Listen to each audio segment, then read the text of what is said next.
Hello and a very warm welcome to the Analyst dated 25th July 2026, brought to you by Vajiram and Ravi, wherein we'll be looking into the 6 set of current affairs issues along with the mains value addition articles, and the handout of this very discussion has been pinned in the comment section below for your future reference. Now, beginning with the analysis section, in the first topic, we'll try and understand that why India needs to increase the participation of the women when it comes to the workforce. What is the significance of this? What all factors impact the participation of the woman when it comes to the labor force? And what all challenges we are witnessing in this respect? Moving on to the second topic, herein we'll try and understand that what are the various forms of challenges which are being witnessed by the elderly population in India, what all steps the government has taken in this respect, and what more needs to be done in order to ensure that the elderly population in India are able to live a dignified life. Then we'll be covering the mains value addition article, and lastly we'll be looking into 4 prelim pointers wherein the value addition has been done keeping in mind the prelim stage of the examination, so stay tuned. Now let's begin with the first article, which is dealing with the participation of the women in the labor force. This particular topic we can associate with GS paper 1, that is issues related to women in India, as well as GS paper 3 wherein we have the topic employment. Now, a write-up has appeared in The Hindu wherein the article is making a very valid point that India cannot become Viksit until and unless we ensure gender equality in all the dimensions. And one of the crucial dimensions is participation of the female in the labor force. And that is why the article outrightly points out the fact that India's growth story will remain incomplete until and unless India reap its gender dividend. Now, the first thing that we need to understand with respect to this particular article is, what is this female labor force participation rate? What do I mean by labor force? Labor force simply means the people who are already employed, like me, plus the females who are actively looking for jobs. So, we have the people who are employed plus the people who are actively looking for work, and they are ready to work at the prevailing wage rate. You people would not be a part of the labor force because you are not ready to work at the prevailing wage rate. Okay, so employed plus actively looking for work. So this is your labor force. Now, when it comes to the female labor force participation rate, it simply means that the number of women who are in the working age and they are either employed or they are actively looking for work. Over a period of time, what we have witnessed is the female labor force participation rate in India has improved from 34% in 2022 to 40%, and currently it is around 41%. But one thing that you can see clearly is that stark difference between male labor force participation rate and the female labor force participation rate. And if you look at the global average also, it is quite better as compared to India. And when it comes to the emerging markets like Brazil and Vietnam, therein also the female labor force participation rate is quite better as compared to India. Now, in order to understand that what are the factors which are going to affect the participation of the female in the labor force, let's just look into the U-curved theory, which was given by the Nobel laureate Claudia Goldin, for which she received the Nobel Prize in Economics also. Now, according to this particular theory, as and when the economy would be undergoing structural transformation, that means when the economy would move from agriculture to industry to services, we would witness a U-shaped thing when it comes to the female labor force participation rate. Why it is so? Let's try and understand. Now, when the economy, wherein the agriculture is the dominant sector, what would happen? We need females to work on the fields, and agriculture fields earlier they were quite close to the home also. So female was effectively able to balance the household responsibility, plus she was able to contribute when it comes to the family-owned agriculture fields. So when the economy is majorly driven by the agriculture sector, therein the female labor force participation rate is quite better. But as and when the economy would undergo structural transformation, that means when the manufacturing sector or the industry sector is going to contribute more to the GDP, what would happen? The participation of the female in the labor force would go down. Why is that so? First reason is the distance between the home and the industries. It is quite great, and we all know females have to take care of the newborn babies as well as take care of the elderly in the home. So because of this huge distance, women were not able to be a part of the labor force when it comes to the industry. Then industry is guided by mechanization. So mechanization, machines are something which could be operated effectively by the men, Okay, that is what is our perception when it comes to India also, and that was the reason if you look at the factory acts that we had. Earlier, women were not allowed to work in hazardous sectors, okay, and when it comes to the heavy machinery, the industries were of this view that men would be able to operate that effectively. So that is the reason when the economy witnessed structural transformation, the participation of the female in the labor force would go down.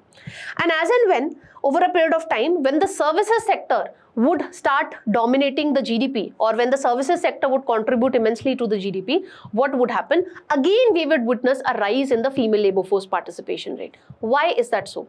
The reason being, when it comes to the services sector, it provides the necessary flexibility, which enables the female to effectively balance her household responsibility as well as be a part of the labor force. For example, if you talk about the gig economy, it gives female beauticians the necessary flexibility.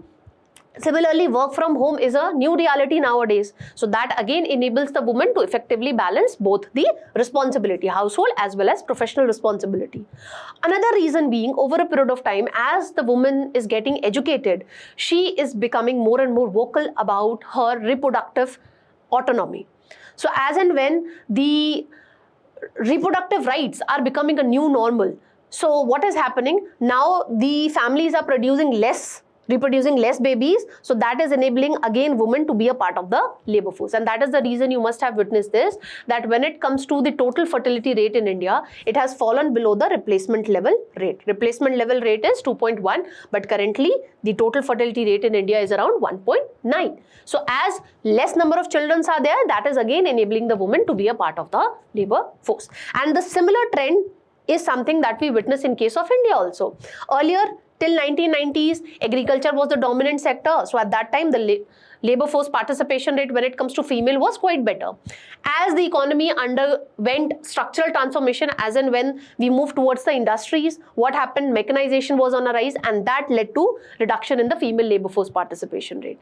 Then during the COVID-19 pandemic, what happened? There was economic distress and the male counterparts were returning to the rural area. So it became important that women be a part of the labor force to supplement the family income. So that is the reason again the female labor force participation rate is improving, and services are on a rise. So Indian economy is a services-led economy nowadays. So that is again enabling increase in the female labor force participation rate, and it is also driven by the flexibility provided by the gig economy or the platform economy.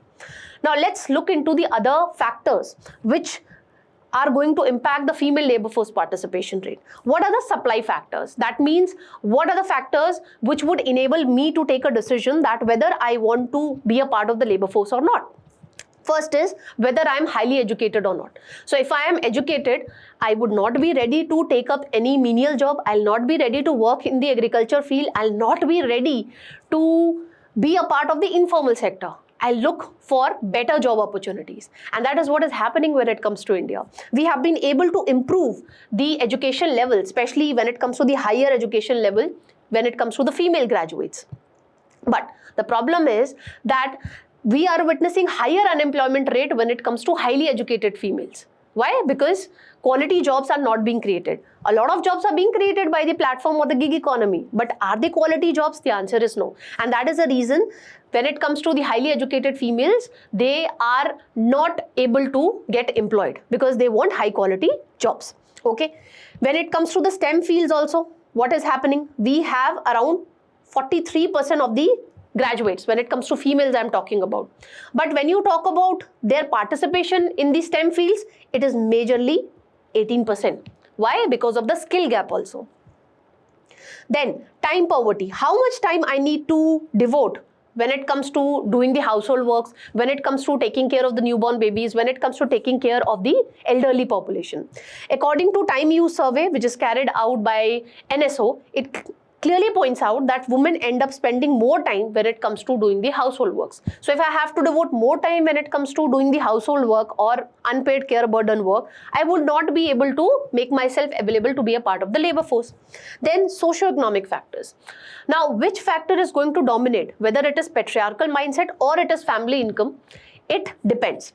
Now, in the rural areas, we feel that patriarchal norms are quite rigid. When patriarchal norms are rigid, what happens? There would be restrictions on the mobility of the woman. But to your surprise, female labor force participation rate is quite better in the rural areas. Why? Because therein the family income is quite less. So to supplement the family income, the woman is becoming a part of the labor force, especially they are contributing to the agriculture field because the men have migrated to the urban areas. So when the family income is less, what would happen? The income factor is going to dominate over the patriarchal mindset. Whereas in the urban areas, where we feel that the urban areas are guided by liberty, autonomy, etc. Herein the female labor force participation rate is comparatively less. Why? Because female are educated, they are not ready to take up menial jobs or informal jobs. Another factor is, herein the family income is quite well. So the male counterpart or the family is of this opinion that if I am earning quite better, why there is a need for you to go out and earn?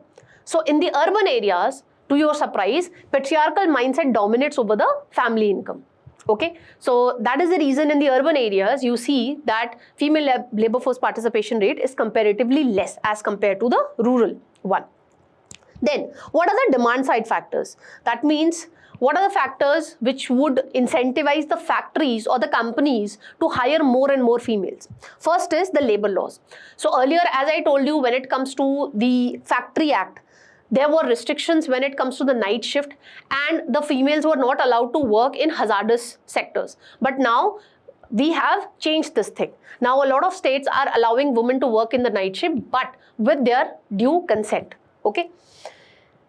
That is the reason you will see that in the services sector, female are coming forward because therein there is no restriction when it comes to the night shift. But when it comes to the manufacturing sector, still it is male dominated. Then, whether there are adequate employment opportunities available or not. When it comes to females, you will see that they are majorly employed in garment sector, textile sector, okay. And this is something which you can understand with the case study of Tamil Nadu. Tamil Nadu have around 40% of India's women factory workers. Why? Because it has a well-developed textile sector. But the problem is, textile sector in India is facing a stiff competition when it comes to country like Bangladesh. Because Bangladesh is a least developed country. So it gets duty-free access when it comes to markets of European Union. But when it comes to India, we are not a least developed country. So we face a tariff of approximately 10 to 12%. So obviously the price competitiveness when it comes to the India textile or ready-made garments is going to go down. Then when you talk about the gig economy also, herein also you will see that jobs are being created, but this is majorly pink jobs. Women are getting jobs as beauticians. Have you seen a lot of women cab drivers or auto rickshaw drivers or delivery persons? The answer is no. So herein also, when it comes to the platform workers, the job opportunities are quite limited when it comes to women. Then is the motherhood penalty. You must have seen this, that when it comes to females, since they are the one, the society expects that they are the one who have to take care of the newborn babies, they have to do mid-career dropouts. And this is the reason why the women face an invisible glass ceiling. Beyond a particular point, they are not given promotions because the corporate houses are of this opinion that women would not be able to effectively manage her household responsibilities along with the professional ones. So these are the factors which are going to determine the participation of the female in the labor force. Now, what are the reasons why, as I told you, the trend that over a period of time, we have witnessed an increase in the female labor force participation rate? What is the reason? First reason is improved in the methodology. So when you talk about the periodic labor force survey, therein we have started taking into account the women who are working as unpaid helpers in their family business. Earlier, we were not taking this into account, but now we have started calculating this also, and that is the reason we have witnessed an increase in the female labor force participation rate. Another reason being feminization of agriculture. 1/3 of the farmers that we have that are women, and it is not because we have done empowerment of the women, it is because the male counterparts are looking for job opportunities in the urban areas. So the only one who is left at the home is the female, so they have to take care of their agriculture field to supplement the family income. Then reduction in time poverty. On what basis I am saying this? That time poverty has reduced. It is because of the universalization of basic services. For example, if you talk about Ujjwala scheme, wherein we are providing LPG cylinders. So that has reduced the time which a woman has to put in to go to the forest and get the fuel woods. Similarly, under the Jal Jeevan Mission, we are ensuring that there is a functional tap water connection. This again is going to reduce the time which a woman has to put in. You know, earlier she used to travel a long distance to get potable drinking water for her family. Now, the same time she can utilize for her own self-growth. And another reason being the mechanization. In the agriculture field or in the industry, it has negatively impacted. But when you talk about the washing machine, when you talk about the dishwashers, all that has reduced the time which a woman has to put in when it comes to doing the domestic works. That has again enabled the woman to invest in her own personal or career growth. Then, we have discussed this fact that how after COVID-19 pandemic, the family incomes went down. So to supplement the family incomes, the women labor force participation rate improved over a period of time, and that is the reason the income factor start dominating the patriarchal mindset. Then over a period of time, there has been a change in labor laws. Now we are allowing women to work in the night shift, but with their consent, and we have also enabled the women to work in the hazardous sectors also. Because the economic survey of last year has pointed out that there is no logical explanation that why we are stopping women from being a part of the hazardous sectors. Then, when it comes to the gig economy, it provides the woman the necessary flexibility which enables her to effectively manage the domestic as well as professional responsibility.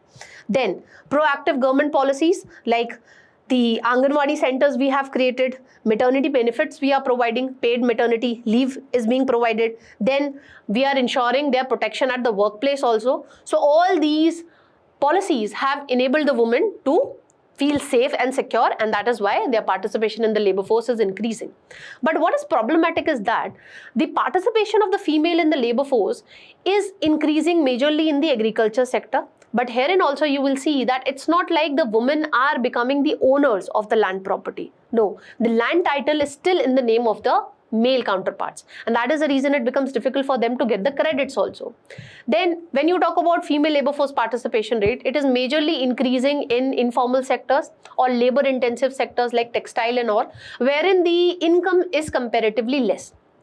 We discussed about the STEM field, therein also 43% of the graduates are female, but when you look at their contribution to the STEM field, when it comes to the actual employment level, it is merely 18%. Why? Because of the skill gap. Then women face invisible glass ceiling. Beyond a particular point, they are not promoted.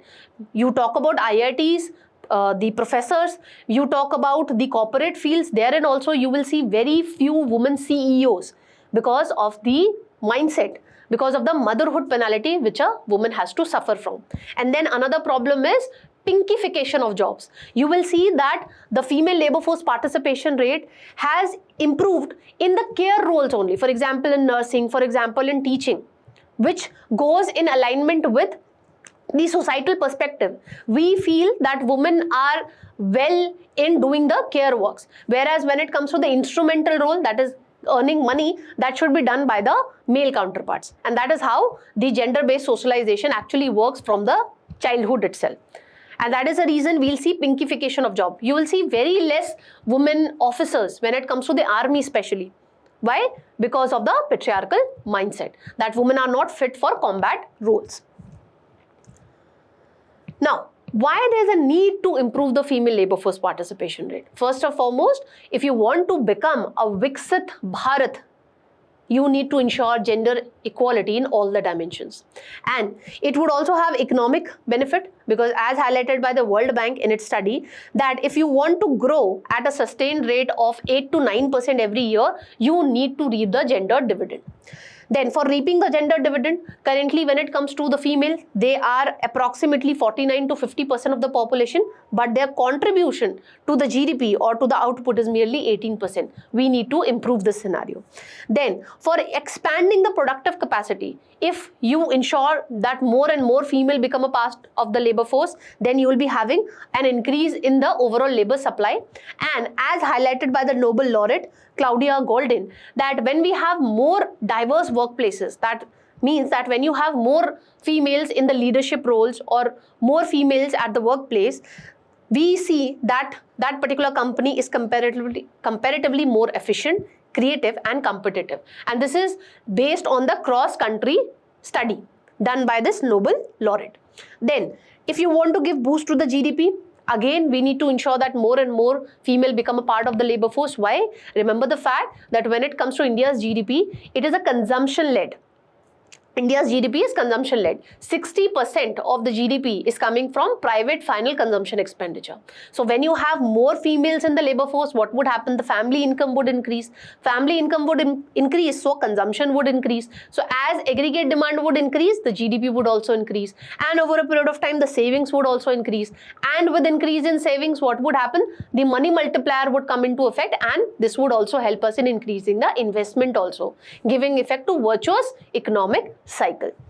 Then, in order to realize the idea of inclusive growth also, we need to promote the participation of the female in the labor force. Why? Because the studies suggest that when females are, a part of the labor force, they are the one who spend more on their child's education. They are the one who spend more when it comes to the child's nutrition. So that ways, it is going to strengthen the human capital in the long run. And this is something that you can validate by quoting the case study of Tamil Nadu with respect to Tirupur, okay, which is considered to be the knitwear capital of India. Herein, the Human Development Index is quite better.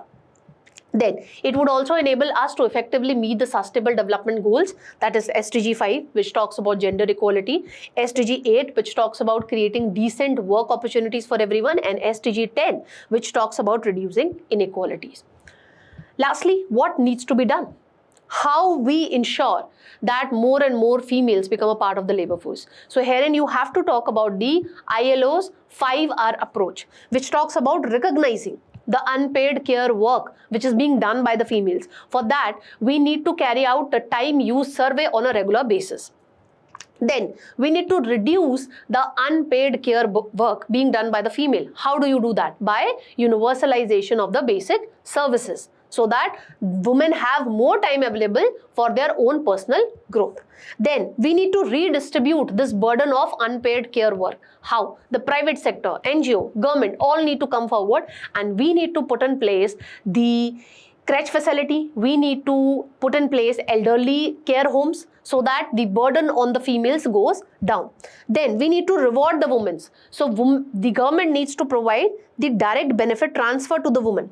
By using this money, the woman would be able to hire domestic help. So this would help us in monetization of the care economy. The domestic helper, for example, if I hire a maid for cooking food, the same work she is doing at her home, but for that she will not be getting any money. But the same work, cooking, she is doing for me, she is getting paid for that.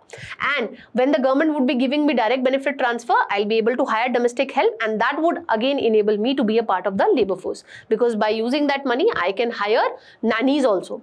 Okay, and lastly, we need to ensure effective representation of the female in the corporate world. For that, what we need to do? We need to reduce the gender pay gap. We need to ensure effective implementation of Maternity Benefit Act, because you must have seen that a lot of private sectors, the moment they get to know that the female is pregnant, they tend to, fire her. Then we also need to ensure that the safety of the woman at the workplace is ensured. Lastly, what more needs to be done?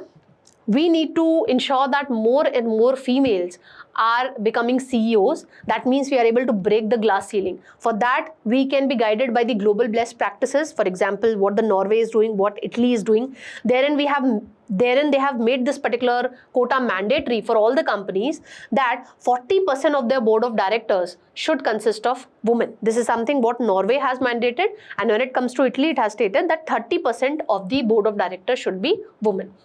So this is something that we need to implement in case of India also. Then mandatory diversity disclosures. This is something that we are seeing in case of UK, wherein all the premium listed companies have to state that how they are going to increase the gender diversity at the workplace, what plan of action they have.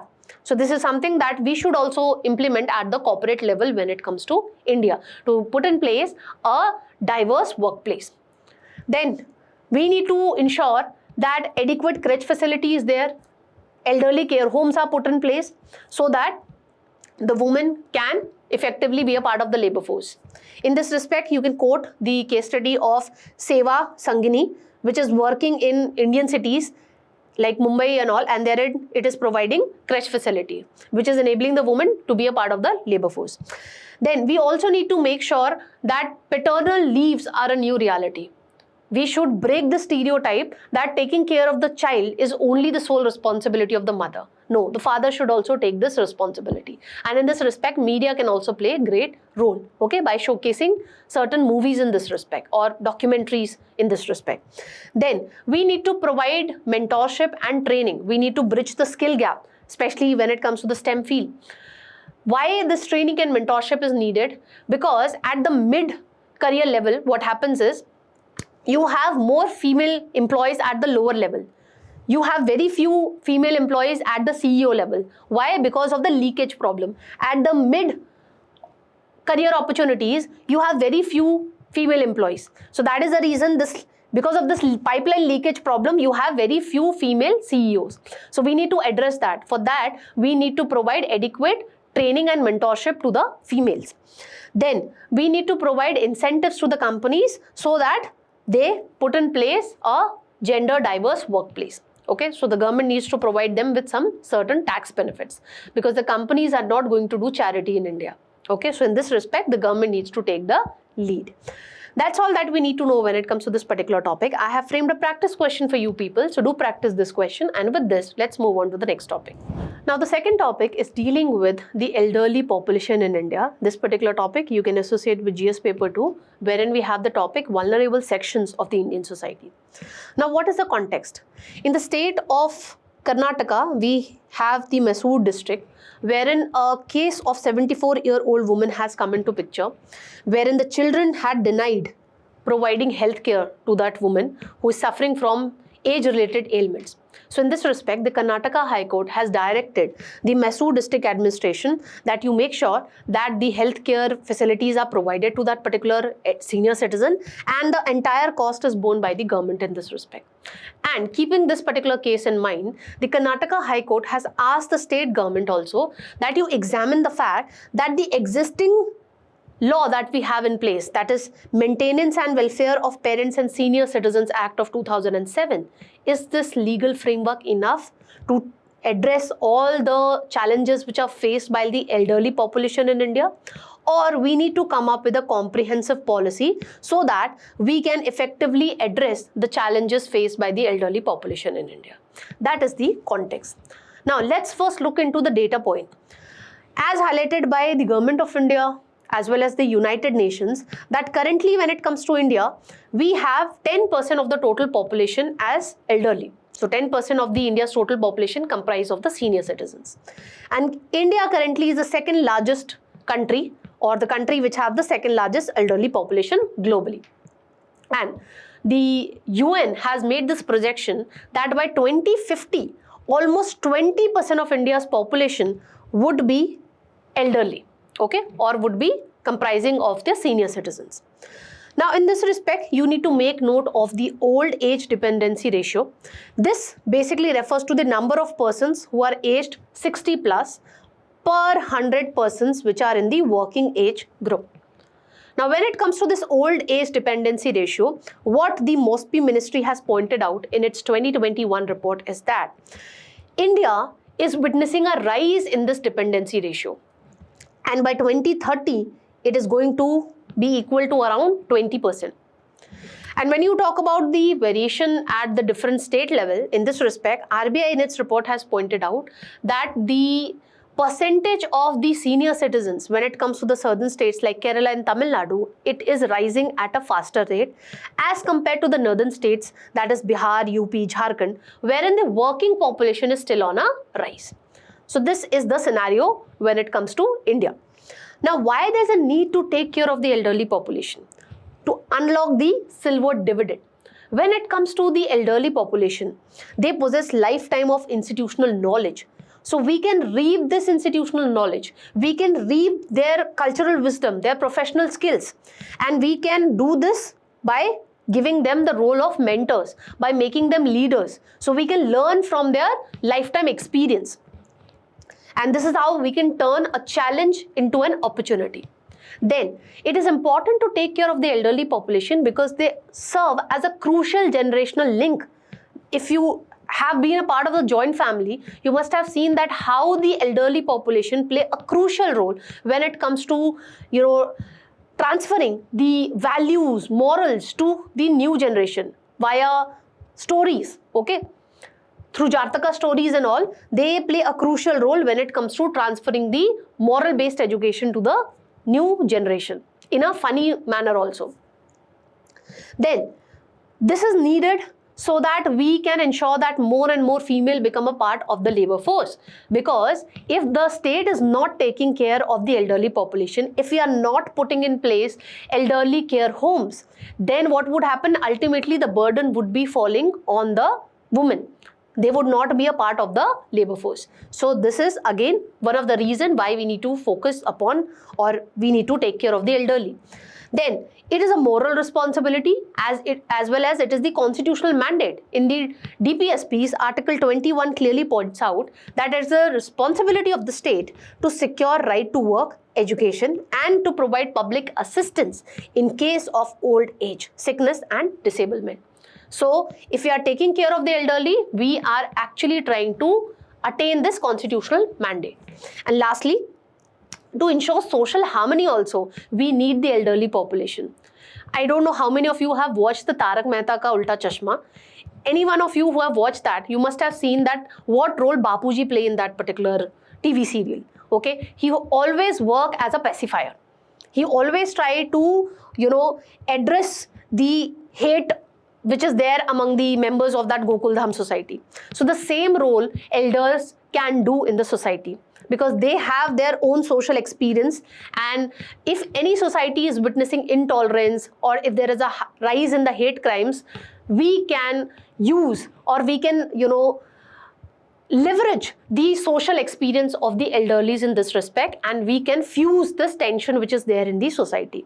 So these are the major reasons why we need to take care of the elderly population. Now let's look into the different challenges which are faced by the elderly population in India. First is from the dimension of social point of view. So as in this current scenario, because of industrialization, because of urbanization, what is happening? From joint families we are moving towards nuclear families. So what is happening because of this? The elderly population is staying in the rural areas, and the elderly population is feeling isolated, and this is leading to their neglect. Then let's look into the intersection of caste and elderly. When it comes to the elderly who belong to lower caste, in general what we have seen is they continue to work even at the old age to make the ends meet, okay, to meet their basic necessities. Whereas when you talk about the elderly, when it comes to the upper caste or well-off families, what happens is they are not ready to take up the menial jobs. And when it comes to the skill set that they have, that is not that much useful in this technology era. So they are not that much tech savvy. So the jobs are unavailable for them. And because of this, what happens? They tend to feel this feeling of worthlessness. They feel that they don't have an important place in their families. And that is the reason they sometimes lose the interest in life also, leading to mental health related challenges. Then another prominent fact that we are seeing when it comes to the elderly population is in India is feminization of aging. This has been highlighted by the Niti Aayog in its 2024 report that 50% of the elderly women are widow, and majority of the elderly population is basically consisting of women only. Why? Because of the better life expectancy when it comes to women. They tend to live longer as compared to the males.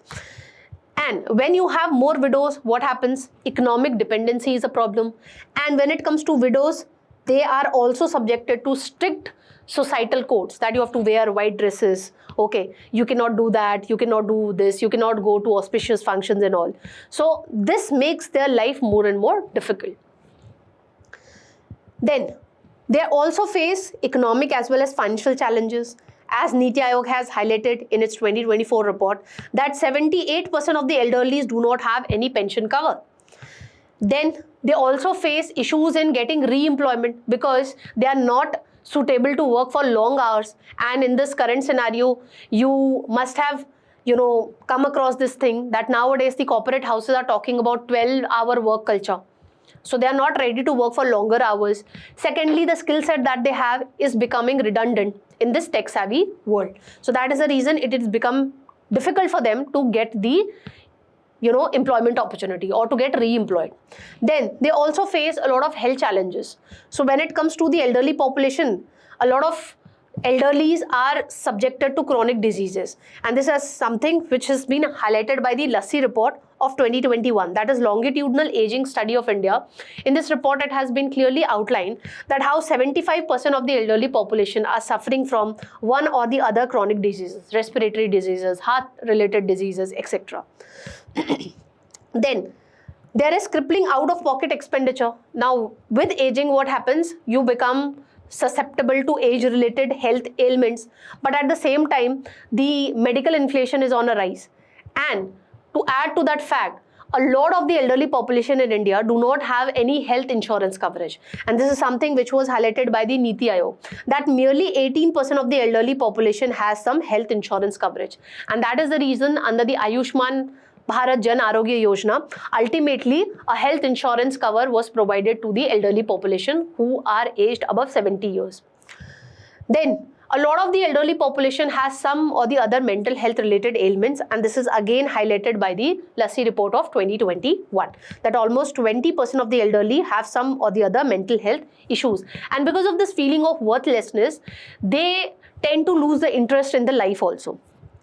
Then we studied right now this thing, that how the families is undergoing a transformation. From joint families, we are moving towards nuclear families. And because of this transformation, what is happening? The elderly population is staying back in the rural areas only. And this is something highlighted by Niti Aayog also. 71% of the elderly population reside in the rural areas. But where do you think well-developed geriatric care is available? It is in the urban areas. So because of this rural-urban divide also, the elderly population, which is especially residing in the rural areas, it is not able to effectively access the geriatric care, again adding to their healthcare challenges. Now, what all steps the government has taken to address these challenges? So we have the Atal Vayo Abhyudaya Yojana, which has 5 major components. First component is integrated program for senior citizens, wherein the government is providing the grant and aids to whatever NGOs and the agencies which are putting in place senior care homes or medical care facilities. Then we have Rashtriya Vyashri Yojana, wherein we are providing fiscal aids to elderly population which is in the BPL category. Okay, for example, we are providing artificial limbs, hearing aids, etc. And this is being done by the Artificial Limbs Manufacturing Corporation of India. Then under the SAGE program, what we are doing, we are providing incentives to the startups that you try to come up with elderly care products. Then under the Sacred Portal, what we are trying to do, we are trying to ensure re-employment of the elderly population. Okay, we are enabling them to find the suitable jobs. Then we have enabled the state government that you come up with your own action plan, that how you are going to address the challenges faced by the elderly population. Then this particular legal framework, which was talked in today's piece of article also, that is Maintenance and Welfare of Parents and Senior Citizens Act of 2007, it makes it legally obligatory that the children or whosoever is going to inherit the property of the senior citizen, it is mandatory for them that they are they have to provide the maintenance cost to the senior citizen or to the elderly population. Then we are also providing social assistance to the elderly population. For this, we have Atal Pension Yojana. Herein, once you attain 60 plus age, then you will be getting a monthly pension which could vary from 1,000 to 5,000. It depends upon what is the contribution you have made when you were working. We also have Indira Gandhi National Old Age Pension Scheme, wherein the monthly pension is quite meager. It is merely 500 rupees. Then we have Ayushman Bharat Jan Arogya Yojana, wherein we have provided an additional top-up of 5 lakh health insurance coverage on an annual basis to the elderly population, which is aged 70 plus. Okay, so a family who is already getting a health care coverage of 5 lakh on an annual basis, will it also get this additional top-up? The answer is yes. If let's suppose a family is there, they already are covered under this Pradhan Mantri Jan Arogya Yojana. They already have this annual health coverage of 5 lakh. If this family have a elderly okay, whose age is above 70 years, then this elderly or the senior citizen would be getting an additional health coverage of 5 lakh, irrespective of the socioeconomic status of the family. This is to ensure that the elderly population is able to meet the healthcare needs. And we have also created a helpline number wherein if any senior citizen is in distress, they can just call on this number and they can get the counseling support, they can get awareness regarding whatever schemes and programs are being run by the government for their benefit. Now, having understood that what all steps we have taken, the last thing that we need to know is what needs to be done so that we can ensure that the senior citizens are able to live a dignified life. For this, we need to formalize the caregiving economy. We need to consider it to be completely normal that the medical facility could be provided at home also. This would reduce the unnecessary visit which the elderly population has to make to healthcare institutions. Okay. Then we need to reform the national pension system, especially the Indira Gandhi National Old Age Pension Scheme that we have. Therein the monthly pension needs to be pegged to the inflation level. Inflation level has increased manifold, but the monthly pension is quite meager. So we need to do that necessary adjustment. Then we need to strengthen the geriatric healthcare infrastructure.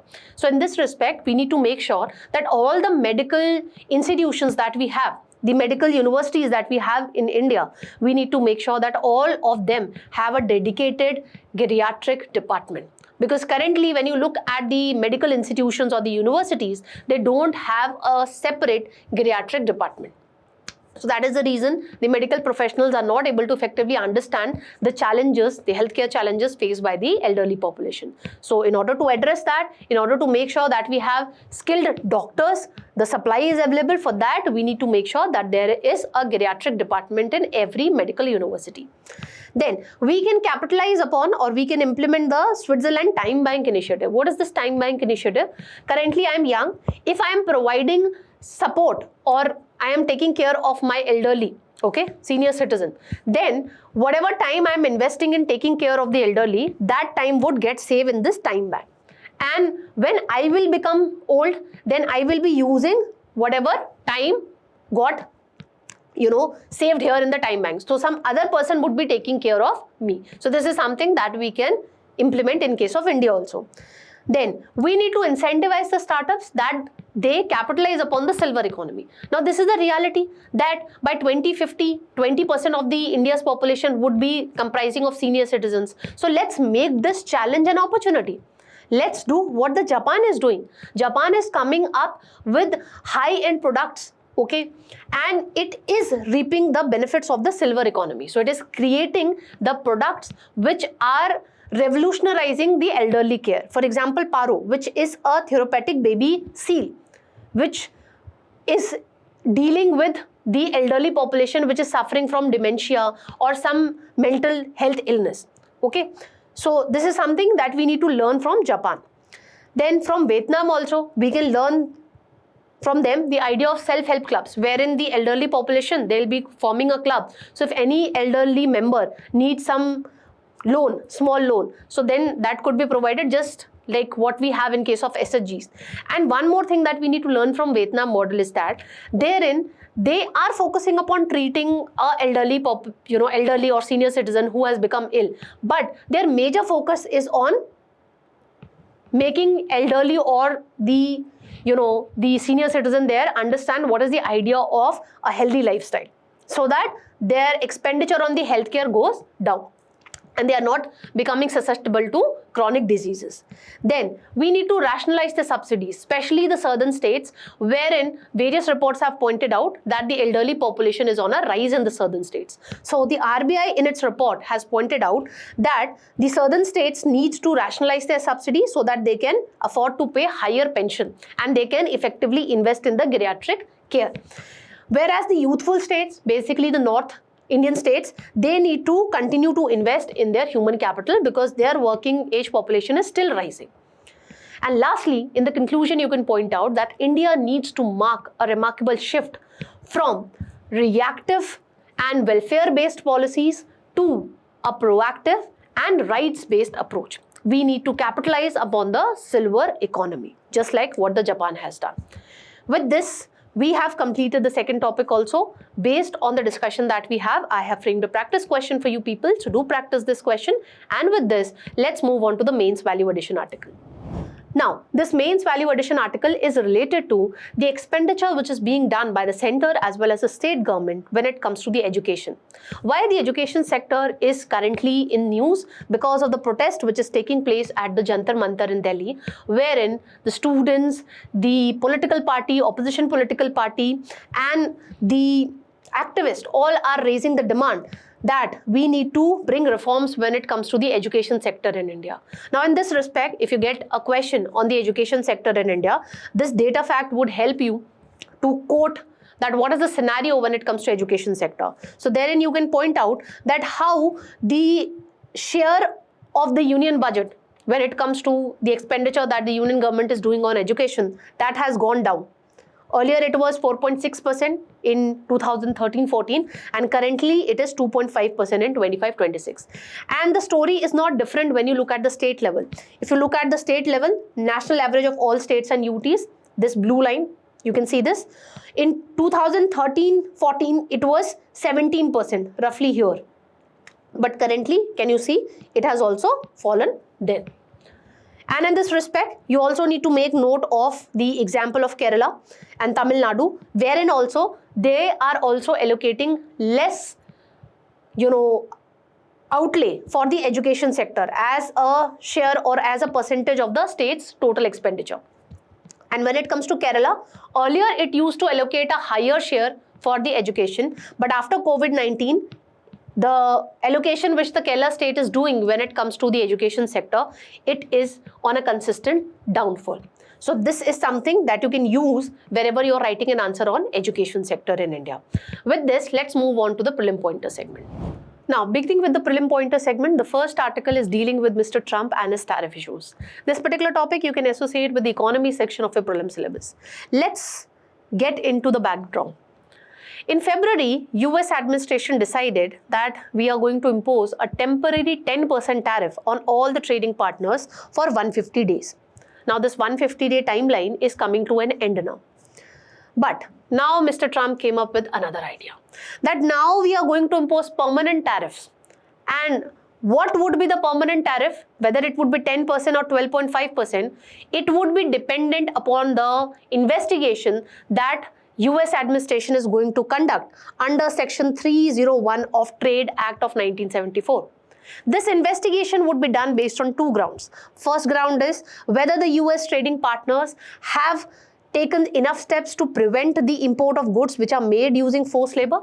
And the second ground is whether the trading partner is using excess manufacturing capacity to export goods to US, which is negatively impacting the US economy or not. Now, what is the scenario when it comes to India?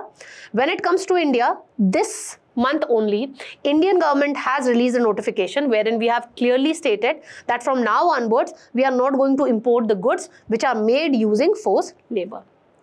And because of this, now India would be subjected to a tariff rate of 10% instead of 12.5%, because India has taken steps when it comes to preventing the import of goods which are made using forced labor. Why US has come up with this particular idea? It is because US is in a trade war with China. And US State Department has time and again pointed out this particular fact that China is enjoying an artificial cost advantage. Why? Because it is relying on the forced labor, wherein it forces the prison laborers to make goods, and these goods are ultimately entering into the international supply chain.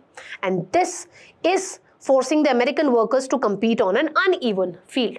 That is the reason US has stated this particular fact that we would be deciding that what would be the tariff rate that we are going to impose on your goods based on the fact that whether you have prevented the import of the goods which are made using forced labor or not. And based on this, US has created a 4-tier tariff structure.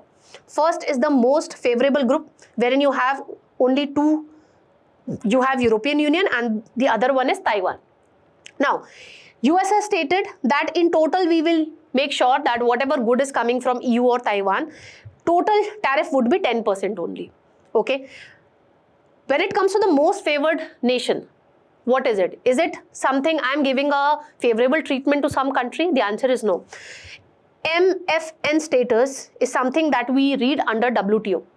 So this status clearly states that if US is giving favorable treatment to one particular country, that means it has reduced, let's suppose, tariff on agriculture commodities which it is importing from India. So the same tariff rate US has to apply when it comes to the same agriculture product which it is importing from other countries. That is what is most favored nation. It does not talk about giving special treatment to some trading partner. It talks about equal and non-discriminatory treatment of all the trading partners. Okay. The second most favorable group, which consists of your India also, herein the US administration has stated that when it comes to the goods coming from India, the MFN tariff rate would be there, and on top of that, flat 10% tariff rate would be imposed. The third category is wherein the total tariff rate would be 12.5%. So this 12.5% is not in addition to the MFN tariff rate. In total, they will be making sure that the goods coming from Japan, South Korea and Switzerland, total tariff that is imposed on the goods coming from these three countries, it is equal to 12.5%. And the least favorable countries are these 38 countries, which include your China, Vietnam, Russia, Brazil, wherein US administration has stated that whatever goods are coming from these countries, flat 12.5% tariff would be imposed, which would be in addition of the MFN tariff rate. Now the experts are of this view that since the goods coming from China and Vietnam, higher tariff would be imposed on them. So companies would try to source the goods from India. So it would give some sort of price competitiveness when it comes to the Indian products. When it comes to India, we have been trying to finalize a proper favorable trade deal with US. And in this respect, we have started importing more energy from Washington, and we have also lowered the duty on some of the US goods. Now, what is important from our exam point of view is certain prelim facts related to the Section 301 and the Trade Act of 1974. Now, this particular section gives the power to Office of United States Trade Representatives to carry out investigation if it is of this opinion that any of its trading partner is using unreasonable, discriminatory or unjustifiable trade practices. Just like China is using forced labor, and because of that it is getting a artificial cost advantage. That is what the US departments have to say. So if it finds out that any of the trading partner is using unreasonable, discriminatory or unjustifiable trade practices, then in that case the Office of United States Trade Representatives can carry out investigation in that respect. And accordingly, it is going to decide that what should be the tariff rate that should be imposed on the goods coming from such trading partners. What are the other key features of this act? So it gives the US authorities to do unilateral action. They need not wait for WTO approval to carry out the investigation. It has a broader scope. It covers every dimension from intellectual property right theft to subsidies, unreasonable labor policies and excess production, because that is the second ground on which this authority of US is going to carry out the investigation, that any of the trading partner, are they using excess manufacturing capacity to do exports to US, which is in turn negatively impacting the US economy or not. Then mandatory investigations would be carried out by this particular authority, and a formal investigation with public hearing must follow. And what are the tools that would be used by the US to curb such discriminatory, unjustifiable trade practices which are used by its trading partner? So if the USTR founds that a trading partner is violating or it is using discriminatory trade practices, then in that case it can recommend various actions like imposition of tariffs, import duties, quotas. Okay, quotas is when you fix the quantity, that how much amount of a particular imported good that you can import. I say that, okay, 100 units of, let's suppose, bikes you can import. Okay, so I'm fixing a quantity. Beyond this, if you try to import, that would not be possible. Then the investigation needs to be done in a time-bound manner, that would be between 6 to 12 months before a final decision would be taken. That what would be the retaliatory tool that would be used by US to curb the use of discriminatory or unreasonable trade practices. Now when it comes to India, what all other steps India has taken? recently we discussed that when it comes to the forced labor, Indian government has stated in one of its notification that from now we are going to ban the import of the goods which are made using forced labor.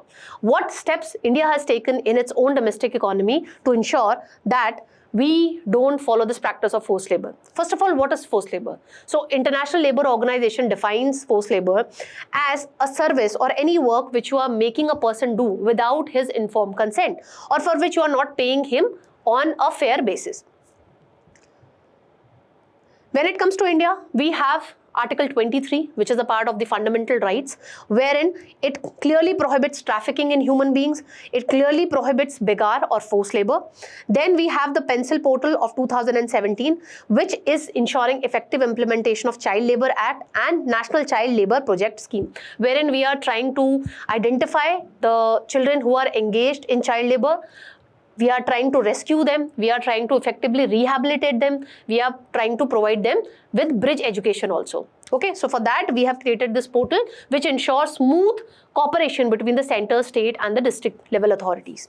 Then we have the Bounded Labour System Abolition Act of 1976, wherein the implementation of this particular act rests with the state government, and at the district level we have created the Vigilance Committee which would be advising the district magistrate when it comes to how we can ensure effective implementation of this particular act. So again, this act is going to focus upon identifying the people who are being made to work as bonded labor, ensuring their rescual and ensuring their rehabilitation.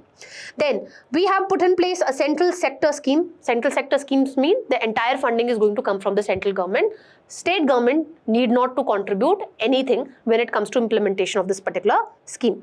So we have the central sector scheme for rehabilitation of bonded labor, which was put in place in 2021. Herein, immediate financial assistance would be provided once a bonded labor is rescued. It has also put in place that rehabilitation assistance up to 3 lakh. It could be 1 lakh, 2 lakh or 3 lakh. What rehabilitation assistance would be provided? It would be depending upon the level of exploitation, and this support would be provided based on the proof of bondage. And we also need to put in place a bonded labor rehabilitation fund which would be created at the district level, and it would be having a corpus of at least 10 lakh so that we can provide this immediate financial assistance to the rescued bonded labor. So these are the major steps that India has taken to effectively address the menace of forced labor. With this, let's move on to the next topic. Now, keeping in mind the protest which is taking place in the Jantar Mantar region of Delhi, the government has decided to remove some of the officers of the national testing agencies, and it has also stated that it would be putting in place a stringent act to deal with the paper leak issues. This particular topic you can associate with the polity section. So central government has announced that it is going to strengthen the anti-paper leak law, and it is going to terminate the services of 47 officials of NTA, and criminal proceedings and legal actions would be taken against the official of national testing agencies. So when it comes to putting in place a stronger law to deal with the paper leak instances, we are going to introduce the amendments in the Act of 2024. Okay, we already had an act, we are trying to introduce amendments in this respect, and a bill is likely to be tabled in the parliament in this respect. Now, first of all, we need to know about the National Testing Agency. So it is an autonomous testing organization which is working under Department of Higher Education under the Ministry of Education. It is not a statutory body. It is a society which is registered under Indian Society Registration Act of 1860, and it was put in place in 2018. It was put in place so that we can reform the examination scenario, and it was created to conduct all these examinations, that is NEET UG, GA means CUT, that is Common University Entrance Test, then UGC NET examination, and CSR UGC NET and other specialized examination. And the other testing agencies that were there, we removed them, and this entire work of conducting the examination when it comes to all these examinations, this responsibility was given to NTA. What is the governance structure when it comes to NTA? So it would be chaired by an eminent educationist which would be appointed by the Ministry of Human Resource and Development. Then it would be having a CEO which would be appointed by the central government, and it would also have a board of governors wherein we will be having members from the user institutions, that is the universities and all. Now, the next thing that we need to understand is what was the previous act that we put in place in 2024 to deal with the menace of paper leaks in India. So we have the Public Examination Prevention of Unfair Means Act of 2024. It clearly defines what do we mean by public examination. So public examination means the examination conducted by a public examination authority which is listed in the schedule of this particular act. It is not a bill, no more, it is an act now. And which are the public examination authority which are listed in the schedule of this particular act? So we have 5 such authorities: UPSC, SSC, RRBs, IBPS, which conducts the banking examination, and NTA. And departments of the government and attached offices of the government which carry out the recruitment, they would also be categorized as public examination authority according to this particular act. And any other authority which would be notified by the central government to carry out the examination, that would also be categorized as, or that would also be covered under the Public Examination Authority. Then it clearly defines that what do we mean by unfair means. It has listed 15 such actions. It is not possible to cover all the 15 actions, but some of the unfair means that it has mentioned is leakage of question paper or answer key or a part thereof, taking possession of question paper or OMR response sheet without the authority, providing solutions to questions by an unauthorized person during a public examination. So all such activities would be considered to be unfair means. Then high-level National Technical Committee need to be constituted, and this committee would be focusing on putting in place secure digital platform, because a lot of examination are conducted based on a computer-based test. So secure digital platforms need to be put in place, and it would be formulating the national standards and the service levels for both IT infrastructure as well as physical infrastructure. That means CCTVs and all needs to be put in place to ensure that the examination is conducted in a secure environment. Then it also outlines the punishment and the penalties if somebody is found to be engaged in unfair activity during the examinations. So penalty would be 3 to 5 years of imprisonment with a fine of up to 10 lakh. And if the convict fails to pay the fine, then the additional punishment would be decided based on the Bharatiya Nyaya Sanhita of 2023. And when it comes to the service providers, who are service providers? Any agency or organization with the help of which we are maybe carrying out a computer-based test. So any agency or organization which is providing support, computer resource for conduct of a public exam. Then if a service provider is found to engage in unfair means, then what would happen? They would be liable for a punishment, and in this they have to give a fine of up to 1 crore.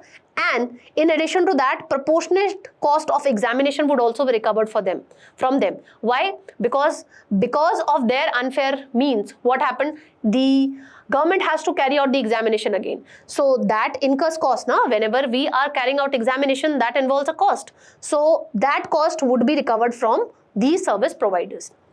And they would also be barred from conducting public examination for next 4 years.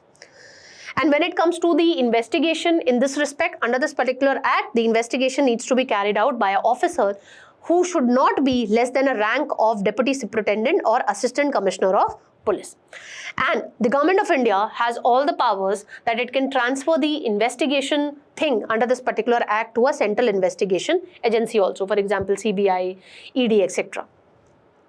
Now, what are the reforms which have been suggested by the people who are protesting at the Jantar Mantar?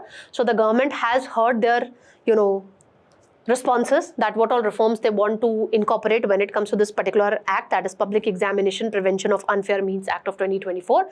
And a bill is likely to be tabled in the parliament in this respect, wherein we have enhanced the punishment. So from 3 to 5 years of imprisonment, now we are planning that the imprisonment would be around 10 years. Fine has been increased that from 10 lakh to 10 crore. This is something in pipeline. The bill is to be tabled.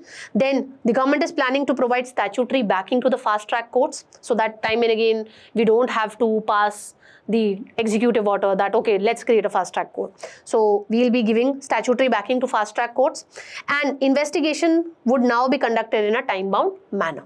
So the government is planning that in the upcoming bill that they are going to table, the timeline for investigation would be approximately 5 months. Out of these 5 months, 2 months would be for investigation, and within 3 months the trial needs to be completed. So these are the major amendments that the government has planned to bring in when it comes to the Public Examination Prevention of Unfair Means Act of 2024. Let's see how things unfold over a period of time. With this, let's move on to the next topic.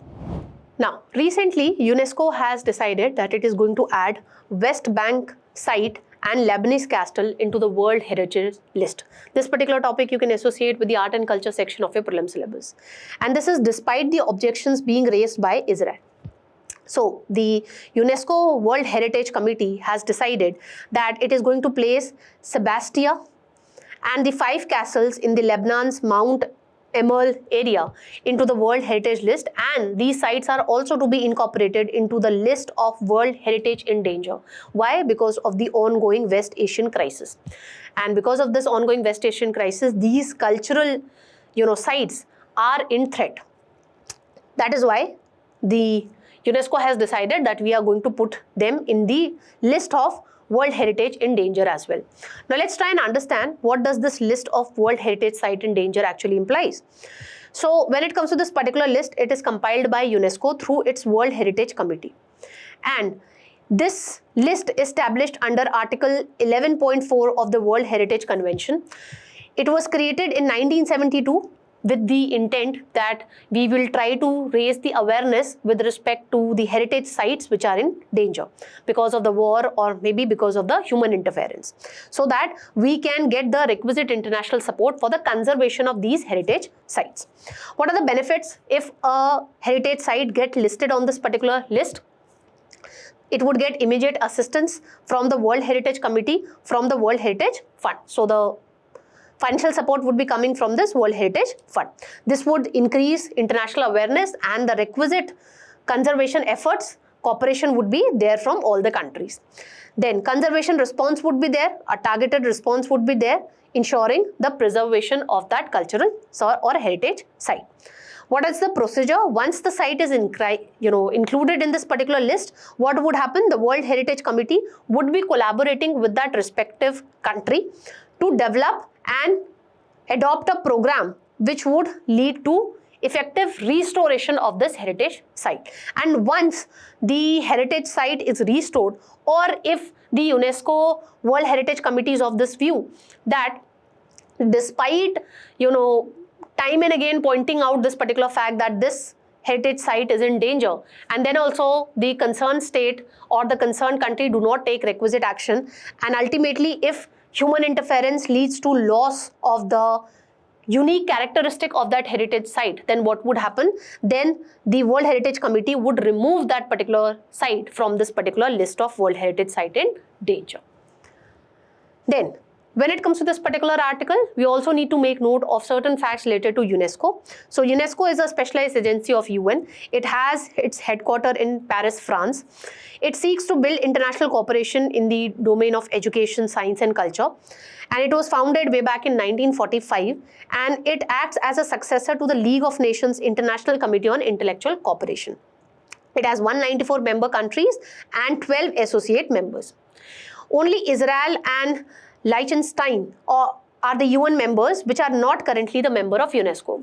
US has stated that it is going to withdraw from UNESCO. It has announced its withdrawal, but this withdrawal would take effect on December 2026. So currently it is still considered to be a member of UNESCO. And when it comes to UNESCO, it is governed by the General Conference, which consists of member states, associate members, which meets on a biannual basis to set the agency's program and the budget. When it comes to India, how many World Heritage Sites that we have? So we have in total 44 sites which are there in the UNESCO World Heritage List. Out of this, 36 are cultural site, 7 are natural site, and 1 is a mixed site. That's all that we need to know when it comes to this particular article. Let's move on to the next one. Now, the last article for today is dealing with the brutality done by the police when it comes to the people who are protesting at the Jantar Mantar. So in this respect, the Supreme Court has agreed that it is going to hear the pleas of police excesses when it comes to the protest being carried out at the Jantar Mantar. Earlier, the court has denied this fact, but now it has agreed that it is going to hear the plea in this respect. And the Cockroach Janata Party has stated that it is going to launch a website wherein it is going to put in place videos and photographs which would be documenting the brutality done by the police when it comes to the protesters who are protesting at the Jantar Mantar, and this would act as a legal proof to file an FIR against the police authorities, okay, for carrying out the brutality. And in this respect, another news has come up wherein the two unarmed protesters were struck by pellets by the Rapid Action Force personals which belong to the Central Reserve Police Force. So in this respect, we need to make note of the prelim pointers related to the CRF. This is something that you can relate to your GS paper 3 also, wherein you have the topic security agencies and their mandate. Now, when it comes to the CRF, that is Central Reserve Police Force, it is one of the premier central armed police force of India, and it works under the Ministry of Home Affairs, and it is responsible for ensuring internal security. When it comes to its history, it was originally constituted as the Crown Representative Police in 1939, and it is one of the oldest central paramilitary forces. Later on, after independence, we renamed it as the Central Reserve Police Force via an Act of the Parliament in 1949. What are its important role? So, after independence, it played a crucial role, especially when it comes to amalgamation or incorporation of the princely states into the Indian Union. For example, the princely state of Junagadh or Kathiawar of Gujarat. Now, what are the major duties which are performed by the CRPF? Crowd control, riot control, and that is what you can see here, the Rapid Action Force. It is one of the specialized anti-riot force, which is a part of the CRPF. Okay, so counter militancy, insurgency operation, dealing with left-wing extremism are some of the major duties. Just remove this thing. This is not the major function of CRPF. Okay. Protection of VIPs, all this are the major functions of CRPF, rescue relief operations at the time of natural calamities. So that is all that we need to know in today's analyst. Quiz would be coming right up next, so don't forget to practice the quiz and please check your knowledge. Till then, keep smiling, keep learning. Have a great day, all of you.